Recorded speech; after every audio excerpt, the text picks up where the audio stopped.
தமிழ்நாட்டுல மும்மொழி கொடி படிக்கலைன்னா பணம் கொடுக்க மாட்டேன்னு ஒன்றிய அரசு சொல்லுது. இதே வடநாட்டுல 3 மொழி படிக்கிறாங்களா? வடநாட்டுல எல்லாருமே பிச்சை எடுத்துட்டு போறான். நானும் பிச்சை எடுப்பேன்னு சொல்ல போறோமா? ராம் என்டர்டைனர்ஸ் பிரசன்ட் சூரியன் இயக்கத்தில் ராஜீவ் கோவிந்தா பிள்ளை நடிக்கும் டெக்ஸ்டர் வெற்றி நடை போடுகிறது. Sri Venkateshwara College of Engineering and Technology. Admissions open for BTech and MBA 2025. MCR Pure Cotton Club, formals and casual shirts. RSS தயார் நிலையில வச்சிருக்காங்களான்னு ரங்கராஜ் பாண்டே எங்க கேக்குறீங்க? எனக்கு ஒன்றும் புரியல. நான் இல்லன்னு சொல்லிட்டு இருக்கேன், நீங்க தான் அப்படின்னு சொல்லிட்டு இருக்கீங்கன்னு நினைக்கிறேன். RSSம் ABVPயும் இனிமே பின்னாடி இருந்துதான் இயங்குங்கிறது இல்ல.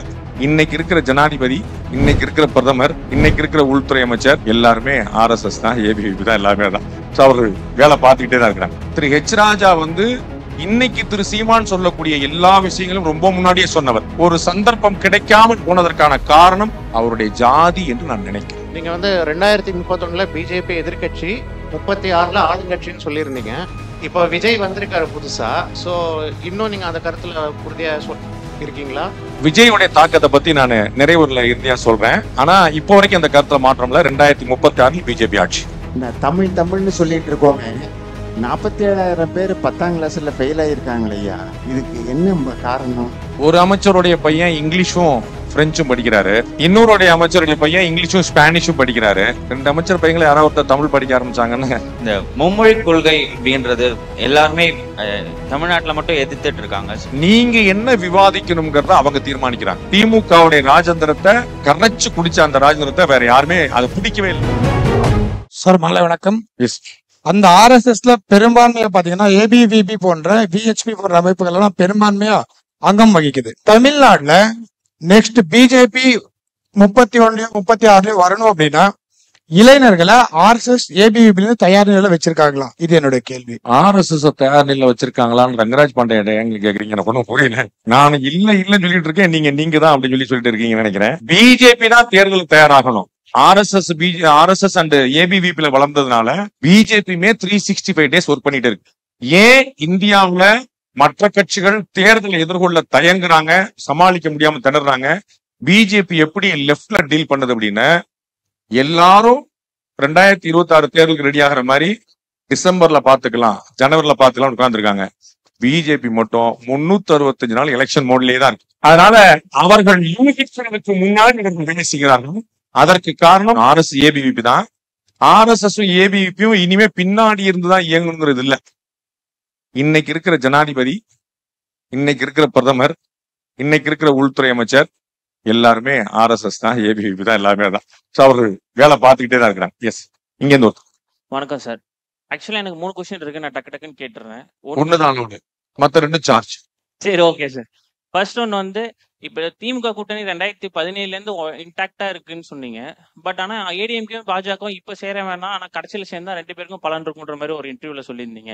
இப்ப சேர்ந்தா உடனே எல்லாம் சொல்லிடுவாங்க, உங்களுக்கு இந்த இதுதானே, மத்த தொண்டர்கள் அதுல வேலை பார்க்க மாட்டாங்க அப்படின்ற மாதிரி ஒண்ணு. 2வது எனக்கு ஒரு கொஸ்டின். என்ன உங்களுடைய கேள்வி? நான் இப்ப சேரணுமா அப்புறம் சேரணுமா அப்படின்னா? நீங்க அப்புறம் சேர்ந்தா நல்லதுதான், இப்ப சேர வேணாம். சேர்ந்தாங்கன்னா இப்ப கன்னியாகுமரி முதல்ல சேரணுமா வேண்டாமாங்கிற முடிவு பண்ணும். ஓகே. அப்புறம் எப்ப சேரணுங்கிற முடிவு பண்ணும். ஓகே. சேரணுமா வேண்டாமான்னு சொல்லக்கூடிய 2 பேரும் இங்க இல்ல. சேர்ந்தாலும் பிரச்சனை இல்ல, சேராட்டாலும் பிரச்சனை இல்ல.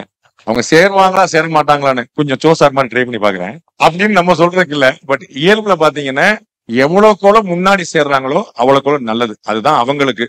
பட் சேர்றது சேராதெல்லாம் அவங்க கையில இல்ல. அது நம்ம அதோடைய இறுதி உரையில நான் நன்றி உரையில நான் சொல்றேன், பாப்போம். எஸ், விசு சார் மாதிரி இருக்கா சார்? வெங்கடேசன், கும்பகோணம். சமீபத்தில் ஒரு கார்ட்டூன் பெரிய சர்ச்சைக்கு உள்ளானது. நீதிபதி அந்த விஷயத்தை பத்தி நீதிமன்றத்தில் பேசும்போது அந்த கார்ட்டூன் தவறு, நீக்கிவிடுங்கள் சொல்லிட்டார். அந்த தடையை நீக்குங்கள் என்று மத்திய அரசுடன் சொன்னார். என்னுடைய கேள்வி, அந்த நீதிபதி அந்த கார்ட்டூன் வரைந்தவர் மேல் வழக்கு தொடுத்தீர்களா, தண்டனை கொடுத்தீர்களா என்று ஏன் கேட்கவில்லை? முதல்ல அது இடைக்கால உத்தரவு அப்படின்னு புரிஞ்சுக்கணும். இந்த வழக்கு முடிவுக்கு வரவில்லை. இந்த வழக்குல இடைக்கால உத்தரவு பிறப்பிக்கப்பட்டிருக்கு. அப்ப 2 பேருக்கும் டேமேஜ் ஆகாம கவர்மெண்ட் சைட்ல அந்த கார்ட்டூனை ரிமூவ் பண்ணிருங்க, அந்த விகடன் நிறுவனத்துக்கான அந்த சேனலை திரும்ப கொடுத்துருங்க. அதுதான் டிசிஷன்.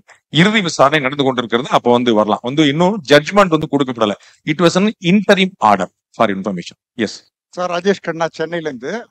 பெரியாரை பற்றி பிஜேபி எவ்வளவு காலம் சொல்லிட்டு இருக்காங்க. ஆனா இன்னைக்கு தலைவர் சீமான் அவர்கள் பேசும்போது தமிழகத்தின் மூளை முழுக்கவும் ரீச் ஆகுது.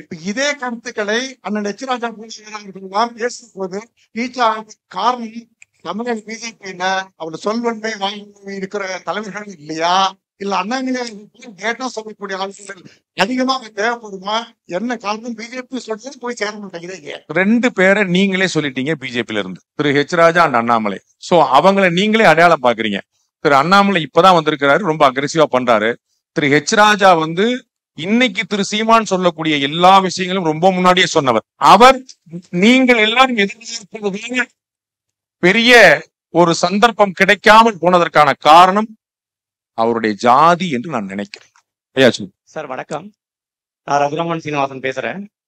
தமிழ்நாட்டுல ஆரம்பத்துல இருந்து இன்னி வரைக்கும் ஒரு முக்கியமான ரெண்டு விஷயம் இருக்கு. ஒண்ணு தமிழ் தேசியம் பேசுறவங்க, இன்னொன்னு திராவிடம் பேசுறவங்க. இந்த ரெண்டு சித்தாந்தங்களும் வேற வேற சொல்லப்பட்டாலும் ஒரு புள்ளியில ரெண்டு பேரும் ஒன்னா இணையறாங்க. ஒண்ணு பிராமண எதிர்ப்பு, ரெண்டு இந்து மத துவேஷம், மூணாவது இந்திய இறையாண்மைக்கு எதிரான செயல்பாடுகள். இவங்களுடைய அடிப்படை நோக்கம் தான் என்ன சார்? நீங்க சொன்னதுதான். நீங்க வந்து 2031 பிஜேபி எதிர்கட்சி, 36 ஆளுங்கட்சின்னு சொல்லியிருந்தீங்க. நான் தான் சொல்றேன், எவன் சொல்றான்? இப்போ விஜய் வந்திருக்காரு புதுசா. சோ இன்னும் நீங்க அந்த கருத்துல உறுதியா இருக்கீங்களா? விஜயோடைய தாக்கத்தை பத்தி நான் நிறைவுல இறுதியா சொல்றேன். ஆனா இப்போ வரைக்கும் அந்த கருத்துல மாற்றம்ல. 2036 பிஜேபி ஆட்சி. என் பேர் முத்து, வேளச்சேரியில இருந்து வரேன். இந்த தமிழ்னு சொல்லிட்டு இருக்கோங்க. 47,000 பேர் 10ஆம் கிளாஸ்ல ஃபெயில் ஆயிருக்காங்களே ஐயா, இதுக்கு என்ன காரணம், என்ன ரீசன் நீங்க நினைக்கிறீங்க? ஒரு அமைச்சருடைய பையன் இங்கிலீஷும் பிரெஞ்சும் படிக்கிறாரு, இன்னொருடைய அமைச்சருடைய பையன் இங்கிலீஷும் ஸ்பானிஷும் படிக்கிறாரு. ரெண்டு அமைச்சர் பையங்களை யாராவது ஒருத்தர் தமிழ் படிக்க ஆரம்பிச்சாங்கன்னு வந்துரும் நினைக்கிறேன். ஃபன் அப்பார்ட், 47,000 பேருங்கிறது எத்தனை பேர்லன்னு பார்க்கணும். எத்தனை பேர்லங்கிறது நம்ம பார்க்கணும். கிட்டத்தட்ட 10 லட்சம் பேருக்கு மேல வந்து 10th எழுதுறாங்க. இப்ப 12 லட்சம் பேர் கிட்ட வந்து எழுதுறாங்க. அதுல ஒரு 47,000ங்கிறது ஒரு ரொம்ப குறைவான அமௌண்ட் தான். அதையும் சரி பண்றதுக்கு பாக்குறோம். இப்ப ஆஃப்லேட்டா அமைச்சர் மாஜி அமைச்சர் செங்கோட்டையன் அவர்களா இருக்கிறாங்க. அவரு எஜுகேஷன் மினிஸ்டரா இருந்த போதுதான் அது பெரிய ரிஃபார்ம் நடந்தது. இப்ப அரசியல் கட்சிகளுக்குள்ள போட்டி வேற வந்துருச்சு. எலெக்ஷன் ரிசல்ட் மாதிரியே 10th ரிசல்ட் யோசிக்க ஆரம்பிச்சாங்க. அதிகமான ஒரு பாஸ் பர்சன்டேஜ் யார் ஆட்சியில வந்துச்சு? அதிமுக ஆட்சியில் 96% தான், திமுக ஆட்சியில் 97% அப்படின்றாங்க. ஏங்க இதுல என்னங்க சதவீதம் போட்டு வச்சிட்டு இருக்கு அப்படின்னு அந்த மாதிரி போய் நிக்குது. பட் அப்கோர்ஸ் இது வந்து நம்ம அரசு பள்ளிக்கூடங்கள்ல கல்வியின் தரத்தை உயர்த்துவதற்கு நிறைய செய்யணும். முதல்ல இந்த ஆசிரியர் மாணவனை அடிச்சுட்டாருன்னு அந்த தலைப்பு செய்தி போட்டு அதை பிளாஷ் நியூஸ் போட்டு அவர் வந்து ஒரு கொலை குற்றவாளி மாதிரி காட்டி இவர் தான் அந்த அடித்த ஆசிரியர் அப்படிங்கிற மாதிரியான விஷயத்தெல்லாம் ஒரு செய்தியாளனா அது தவிர்க்கணும்னு நான் நினைக்கிறேன். சாணக்கியா சேட்டலைட் டிவி எப்போ இனாகிரேஷன்? நீங்க ஃபன் பண்ணீங்கன்னா நாளைக்கு காலைல இனாகிரேஷன். சபரி, தருமபுரி. எனக்கு வந்து உங்ககிட்ட அரசியல் கேள்வி கேட்கணும்னு தோணல. ஃபர்ஸ்ட் கேள்வி, நீங்க எந்த பெட்டியில் பேசினாலுமே ஒரு விஷயத்த ரிப்பீட் பண்ணவே மாட்டீங்க. பட் எல்லா எக்ஸாம்லயும் முருகேசன் ரிப்பீட் பண்ணீங்க. அந்த முருகேசன் யாருன்னு தெரிஞ்சுக்கலாம். நான் தான் ஒரு காமன் மேன். முருகேசன் இன்னைக்கு வந்து பாத்தீங்கன்னா நிறைய ஒரு 30 வயசு கீழே இருக்கக்கூடியவங்க எல்லாம் அவங்களுடைய பிள்ளைகளுக்கு தினேஷ், முகேஷ், விகேஷ், ராகேஷ் அப்படின்னு இஷ்யூ இல்லாம வைக்கிறதே கிடையாது. அன்னைக்கு நம்ம ஊர்ல வந்து எல்லாருக்கும் வந்து அவர்களுடைய குலதெய்வம் பேரை வச்சாங்க. அப்படி இல்லைன்னா குலதெய்வம் போல இருக்கக்கூடிய அந்த குடும்பத்தின் மூதாதையர்கள் பேரை வச்சாங்க. இப்ப அதெல்லாம் நம்ம வந்து மறந்துட்டு நார்த் இந்தியன் இன்ஃபுளுன்ஸ்ல ஃபுல்லா உட்கார்ந்துட்டு நம்ம அந்த மாதிரி பேரா வைக்க ஆரம்பிச்சிட்டோம். அப்ப அந்த முருகேசன் அப்படிங்கிற, நீங்க வள்ளிக்குமியில பாத்தீங்களா, என்னுடைய பழனிமலை முருகன், அங்க வந்து அது வந்து மலேசியா முருகன் அது. பட் அந்த முருகனுடைய அந்த தமிழ் மண்ணுடைய கடவுள். ஸோ முருகேசங்கிறது ஒரு காமன் மேனுடைய நேமா நான் பார்த்தேன். அதற்கான அடையாளம் தான், வேற ஒண்ணுமே நோக்கம். ஹலோ வணக்கம், அண்ணா அன்பழகன், அந்தனப்பேட்டை. 3%, 2% மற்றும் 1%க்கும் குறைவான வாக்குகளை கொண்ட கட்சிகளையும் சுமார் 20 லெட்டர் பேட் கட்சிகளையும் இணைத்து கொண்டு கூட்டணி பலம் என்ற மாயையை உருவாக்குகிறார்களே, இந்த பிரச்சார பலம் 2026 கை கொடுக்குமா? பேருக்கு ஏத்த மாதிரியே கணீர்னு அண்ணா அன்பழகன் அப்படிங்கிறனால கணீர்னு கேட்டீங்க. இன்னைக்கு இருக்கக்கூடிய அரசியல் நிலைமையில 1%, 3% உள்ள கட்சிகள் எல்லாம் நீங்க அண்டர் எஸ்டிமேட் பண்ண முடியாது. 2011, 16 2 தேர்தலையுமே வந்து 3% உள்ளதான் அந்த வித்தியாசமே இருந்தது. ஆட்சியை மாறிச்சுங்கிற பாக்குறோம். 16ல மக்கள் நல கூட்டணி வந்து ஒரு பெரிய அளவுக்கு வந்து கிட்டத்தட்ட ஒரு 5% ஓட்டு சதவீதத்தை பிரிச்சாங்க. அதுதான் ஆட்சியாளர்கள் யார் என்பதையே மாற்றி தீர்மானித்தது. அதனால இன்னைக்கு யூ cannot underestimate. நம்ம வந்து எல்லாருமே இன்னைக்கு தேவைங்கிற இடத்துக்கு வந்துட்டாங்க. அதன் பிறகு ஒரு கட்சியை வளர்த்த பிறகு நீங்க கழட்டி விட்டுக்க வேண்டியதான். திமுகவுக்கு கூட்டணி தேவைப்படுது, கூட்டணிக்கு திமுக தேவைப்படுது.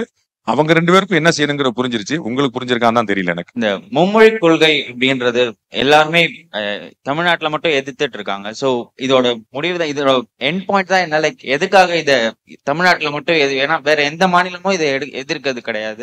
வேற எங்கேயுமே இதை பத்தின ஒரு நெகட்டிவிட்டியோ எதுவும் ஸ்ப்ரெட் ஆகலாம். இங்க மட்டும் அதை வந்து ஒரு பெரிய பிம்பமா காமிச்சு ஏன்னா எல்லாருமே எல்லா மொழியும் கத்துக்கிறதுல ஒன்றும் தவறு இல்லையே, எதனால வந்து அதை எதிர்க்கிறாங்க? நான் பல முறை சொன்னதுதான், நீங்க என்ன விவாதிக்கணுங்கிறத அவங்க தீர்மானிக்கிறாங்க. இன்னைக்கு என்ன டாபிக் இருக்கணுங்கிறத அவங்க தீர்மானிக்கிறாங்க. மும்மொழி கொள்கை, தொகுதி மறுவரை, ஹிந்தி திணிப்பு அப்படின்னு அப்படி சுத்தி போயிட்டோம்னா இங்க என்ன நடக்குங்கிற கேள்விக்கு யாரும் பதில் தேட மாட்டாங்க.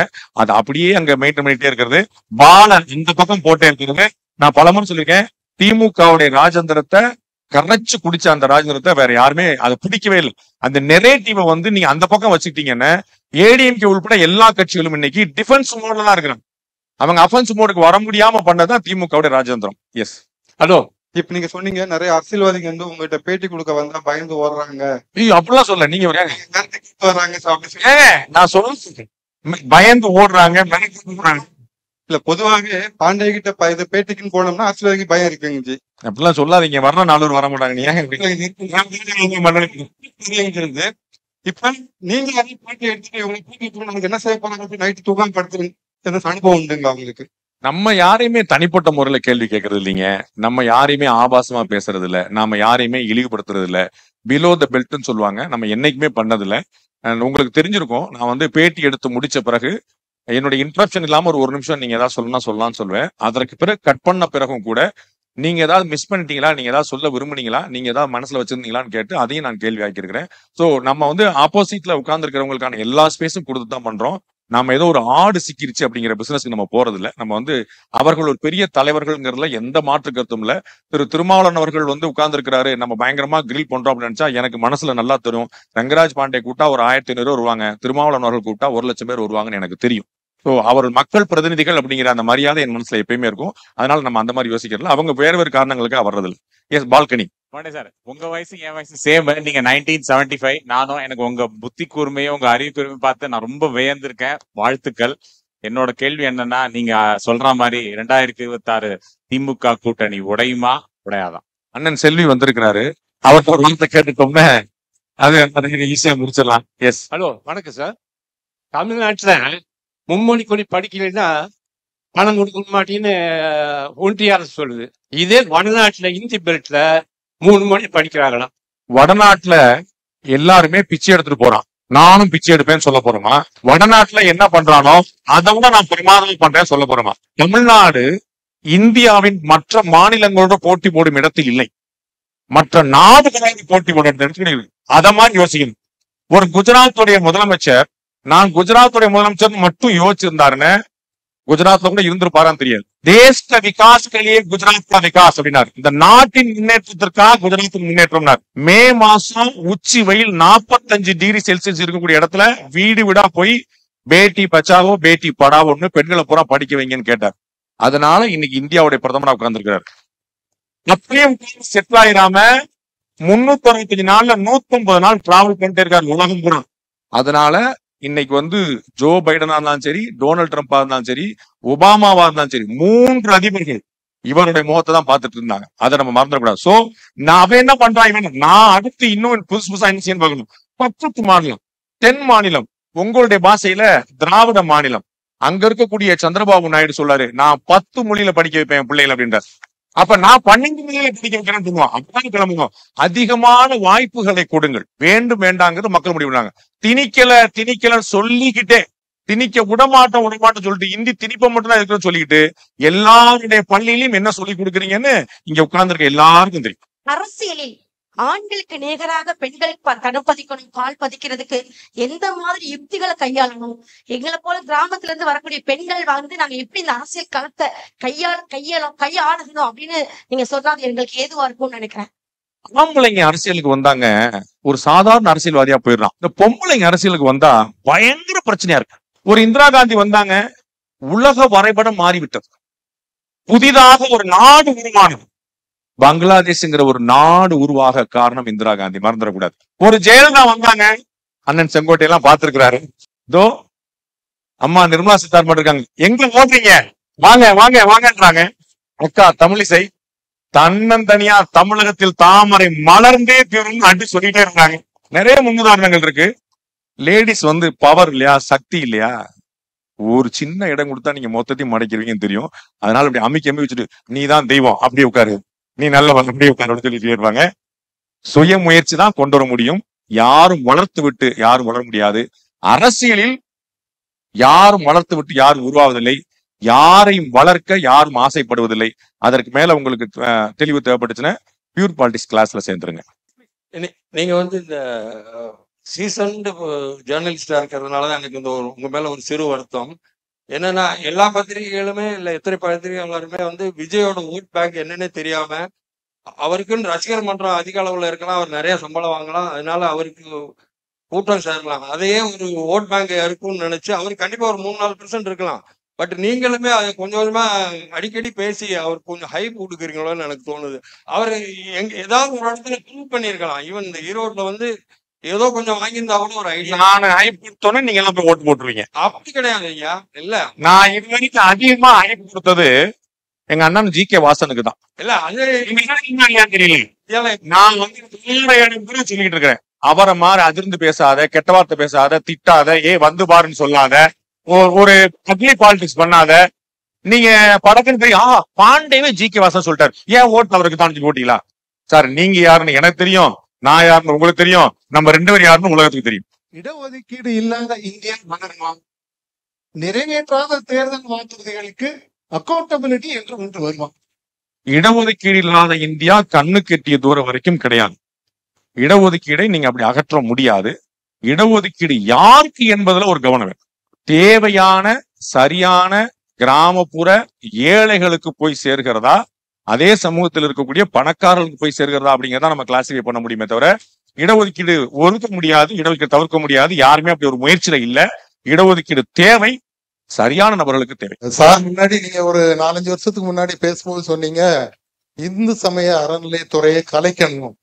கலைச்சிடலாம், ஆனா கலைச்சிட்டு கோயிலை யார்கிட்ட கொடுக்கறது, யார் நிர்வாகம் பண்ணுவான்னு நீங்க கேட்டீங்க. ஆனா இப்ப இவரு பிஜேபி தலைவரா இருக்கக்கூடிய அண்ணாமலை அவர்கள் வந்த பிறகு நீங்க அந்த முடிவை மாத்திக்கிறீங்களா சார்?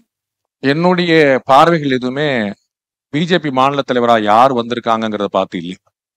என்னுடைய கேள்வி வந்து அப்படியே இருக்கு, அதற்கான பதில் இன்னும் கிடைக்கல.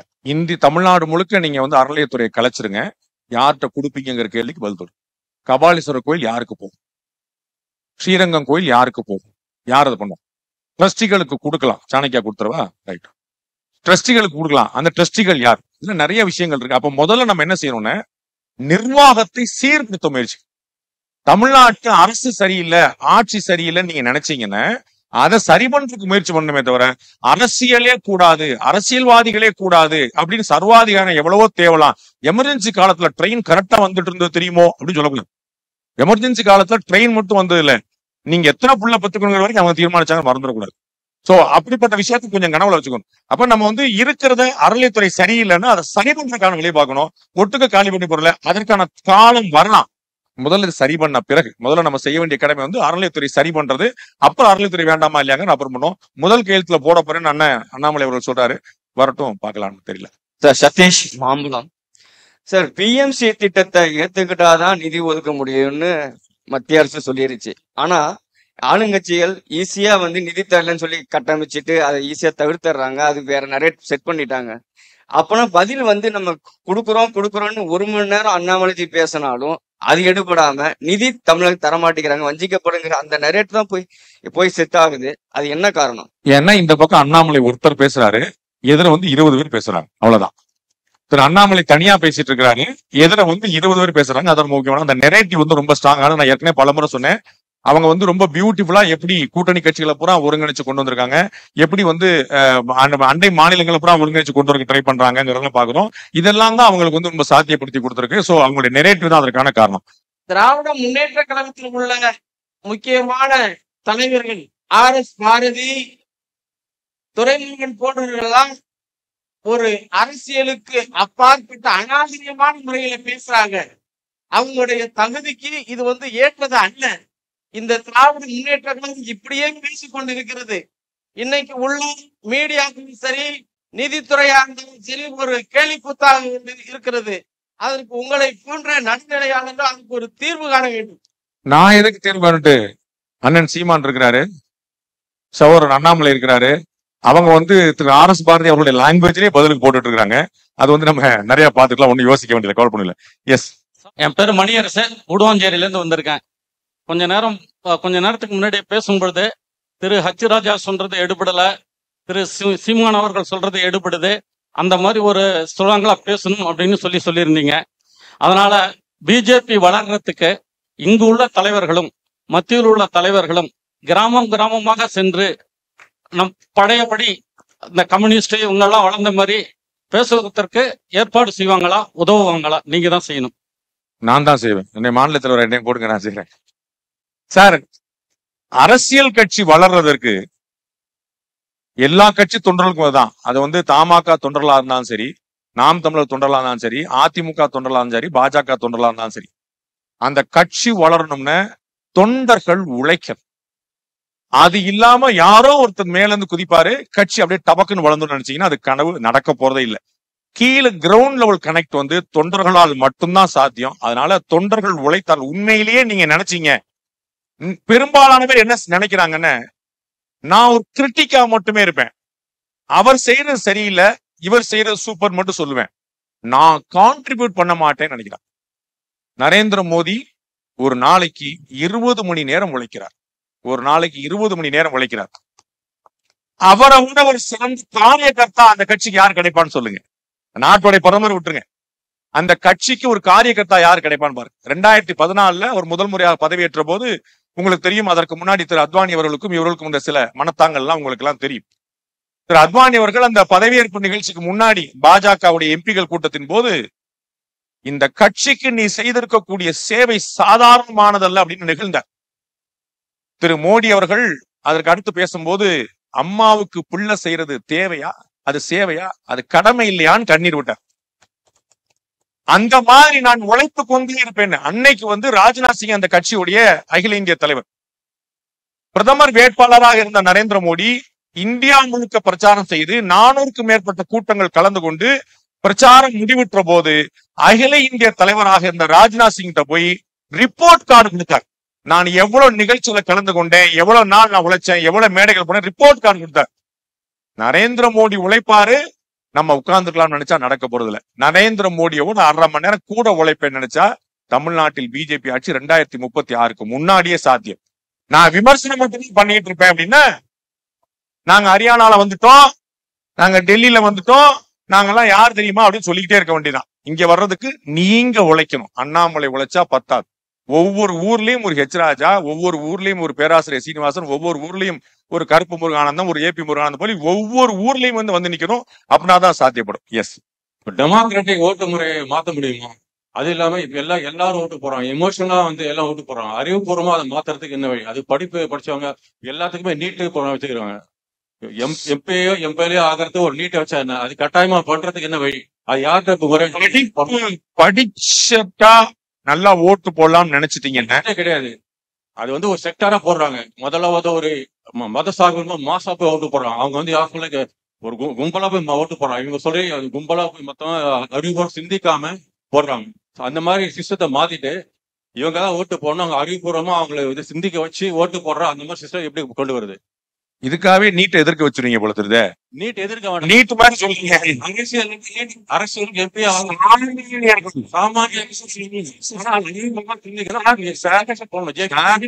சார், அதுவே they should not get voted. முதல்ல உங்களுக்கு தான் செய்யணும். சொல்லுங்க முதல்ல உங்களுக்கு. Thanks, I got your point. ரொம்ப எளிமையான விஷயம் பாருங்க. வின்சன் சர்ச்சில் சொல்றாரு, எல்லாருக்கும் ஓட்டுன்னு சொல்லிட்டாங்க. பிரிட்டன்ல, அமெரிக்கால, அரபு நாடுகள்ல, பல நாடுகள்ல ஜனநாயகம் வந்த உடனே முதல் ஓட்டுரிமை எல்லோருக்கும் கொடுக்கப்படவில்லை. டாக்ஸ் கட்டுறவங்களுக்கு மட்டும் ஒரு ஓட்டு வந்துச்சு, பெண்களுக்கு கிடையாதுன்னு வந்துச்சு. அப்படி இருந்த காலகட்டங்கள்ல இந்தியா மட்டும்தான் சுதந்திரம் பெற்றவனே இங்க இருக்கக்கூடிய நரிக்குறவன் வந்து சாமானிய மனிதர்களுக்கு எத்தனை பேருக்கு மட்டும் எல்லோரும் ஓர் நிறை, எல்லோரும் ஓர் நிறை, எல்லோரும் இந்நாட்டு மன்னன் சொல்லு. இந்த சாமானியனுக்கு உங்களை மாதிரி பேச தெரியாது சார். மைக்க பிடிச்சு நம்ம யாரை விட ஐக்கியம் ரொம்ப ஸ்ட்ராங்கானவர்கள் சாமானியர்கள். ஒரு நாள் அவங்களை பிளேம் பண்ணாதீங்க, அந்த கட்சி நான் கிடையாது. சாமானியர்களை வென்றெடுக்கக்கூடிய திறன் இந்த அரசியல்வாதிகளுக்கு இல்லைன்னு சொல்லுங்க. சாமானியர்கள் சரியா யோசிக்கலன்னு சொல்லாதீங்க. இருக்கிற வாய்ப்புல அவங்க சரியா தான் பண்ணிட்டு இருக்காங்க. No doubt. Last question from this last question. வணக்கம். ஒருங்கிணைந்த இந்திய நாட்டை ஆளும் அரசின் கல்வி அமைச்சர் ஒருவர் தங்களது திட்டத்தை ஏற்றுக்கொண்டால் மட்டுமே உங்களுக்கு நிதி அளிக்க முடியும் என்று கூறும் அந்த நிலைப்பாட்டில் திரு ரங்கராஜ் பாண்டே அவர்களின் தனிப்பட்ட நிலைப்பாடு என்ன? இது ஏற்றுக்கொள்கிறீர்களா, எதிர்க்கிறீர்களா? எதிர்க்கிறீர்கள் என்றால் 36 பாஜக தமிழ்நாட்டை ஆளும் என்பது எந்த வகையில் நியாயம்? சாணக்கியா பாருங்க, நான் 15 தடவை சொல்லிட்டேன் இதுக்கான பதில். இன்னும் ஒரு தடவை சொல்லிடுறேன் உங்களுக்கு. நீங்க அண்ணன் சீமானுக்கா வந்திருக்கீங்களா? எங்களுக்கு தெரியும்ல. ஏங்க ஒரு கேள்வி கேட்கும்போது அது யாருன்னு தெரியலன்னு நான் 25 வருஷம் நான் என்ன பண்ணிட்டு இருக்கேன் எனக்கு சொல்லுங்க. வெளியில டீ வாங்குறீங்க, சாணக்கியால உங்களுக்கு ஃப்ரீ டீ கொடுத்தாங்களா? நீ சாப்பிட்டீங்களா இல்லையான்னு தெரியல. அது ஃப்ரீ டீ. அது சரவணபவன் செஞ்சது. சரவணபவன் கடைக்கு போயிட்டு டீ குடிக்கல, 500 ரூபாய் கொடுத்தேன்னு நினைச்சுக்கோ, மிச்சம் 48 ரூபா கொடுன்னு சொன்னா என்ன சொல்லுவாங்க? 500 ரூபாய் கொடு, மிச்சம் 48 ரூபா கொடுக்குறேன். அவ்வளவுதான். கிணறு தோண்டுனா காசு, தோண்டாத கிணறுக்கு காசு கிடையாது. ராம் என்டர்டைனர்ஸ் பிரசன்ட் சூரியன் இயக்கத்தில் ராஜீவ் கோவிந்தா பிள்ளை நடிக்கும் டெக்ஸ்டர் வெற்றி நடை போடுகிறது. Sri Venkateshwara College of Engineering and Technology. Admissions open for BTech and MBA 2025. MCR Pure Cotton Club, formals and casual shirts.